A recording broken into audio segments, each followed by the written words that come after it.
अस्सलाम वालेकुम viewers, medical health physician doctor Mohammad Fayaz आप लोगों की खिदमत में हाजिर है। बाल नरमो मुलायम नहीं है, बालों में चमक नहीं है, बाल खुश्क हो चुके हैं, उनके हवाले से बेहतरीन एक हर्बल टिप बताने जा रहा हूँ, इसको नोट फरमा लें। आप लोगों को 3 चीज़ें दरकार होंगी। कोई भी अच्छी सी मेहंदी ले लें, उसमें नारियल का तेल ऐड करें और थर्ड उसमें अंडे की जर्दी ऐड करें। मतलब नॉर्मल सर पे जितने मिकदार में बाल हैं, मेन है तो वो उस हिसाब से मेहंदी लगाते हैं। एक्सपीरियंस होगा आप लोगों को कि उतनी मिकदार लें। अगर लेडीज़ हैं तो उनकी मिकदार डेफिनेटली ज़्यादा होगी क्योंकि बाल लंबे होते हैं।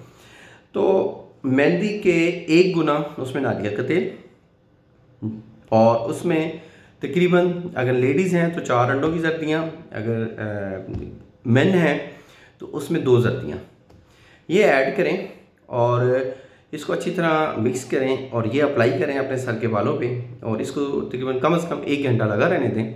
उसके बाद किसी भी अच्छे कंडीशनर के साथ इसको वॉश करें, उसके बाद शैम्पू अप्लाई करें। इंशाल्लाह अल्लाह के फजल से बालों में कुदरती चमक आएगी। बाल जो बिखरे हुए हैं वो भी ठीक होंगे, नरम मुलायम होंगे और बालों की खुश्की ख़त्म हो जाएगी। थैंक यू, जज़ाकल्लाह, अल्लाह हाफ़िज़।